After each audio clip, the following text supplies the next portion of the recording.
आज हम बात करने वाले हैं चार दोस्तों की एक ऐसी सच्ची और डरावनी कहानी के बारे में जिनका रोमांच का शौक उन्हें एक ऐसे मोड़ पर ले आया जिसकी उन्होंने कभी कल्पना भी नहीं की थी।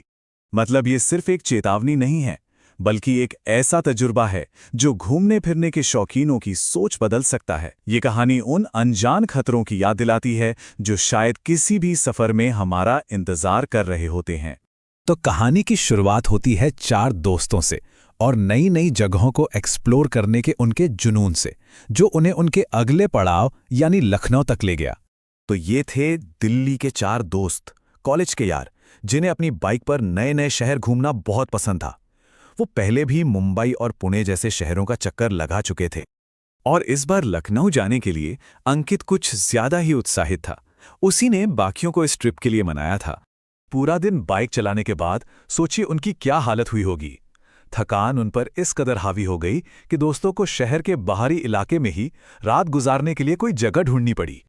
सफर जो था वो उम्मीद से कहीं ज्यादा लंबा खिंच गया और जब तक वो लखनऊ के बाहरी इलाके में पहुंचे तब तक उनकी शहर के अंदर जाने की हिम्मत ही नहीं बची थी।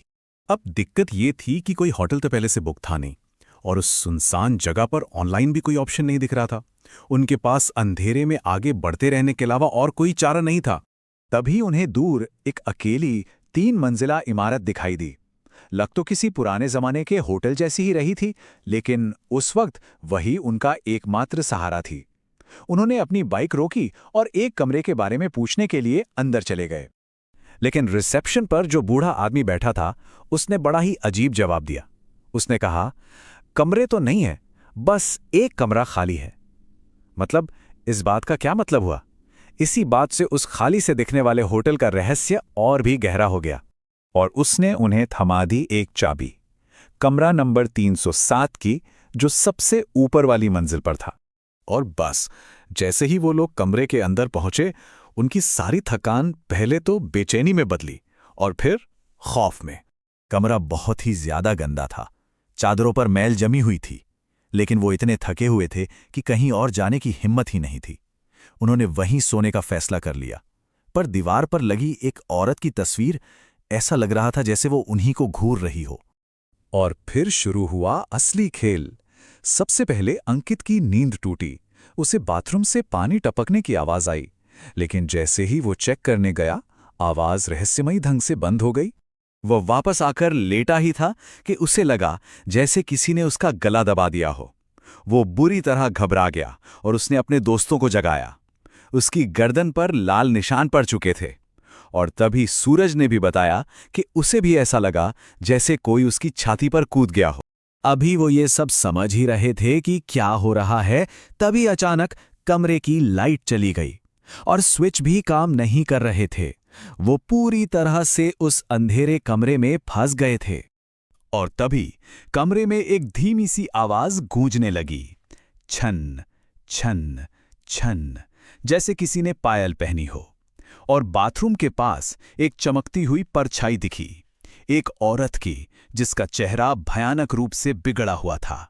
उस परछाई से एक डरावनी आवाज आई, ये मेरा कमरा है, यहां से चले जाओ। अंकित को तुरंत समझ आ गया, ये तो वही औरत थी जो तस्वीर में थी।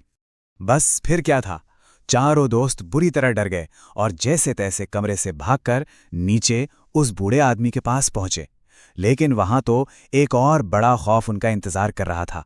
उस बूढ़े आदमी ने उस भूत की कहानी सुनानी शुरू की। उसने बताया कि उसका नाम नूरजहां था, एक ऐसी औरत जिसका दुखद अंत इसी होटल में हुआ था। उसने बताया कि नूरजहां की शादी जबरदस्ती हो रही थी और उस शादी से बचने के लिए उसने इसी कमरे में अपनी जान दे दी थी और तभी से उसकी आत्मा इसी होटल में भटक रही है। लेकिन दोस्तों के मन में एक सवाल आया कि ये बूढ़ा आदमी मुगल काल की कहानी इतनी आसानी से कैसे बता रहा है, ये तब से जिंदा कैसे है?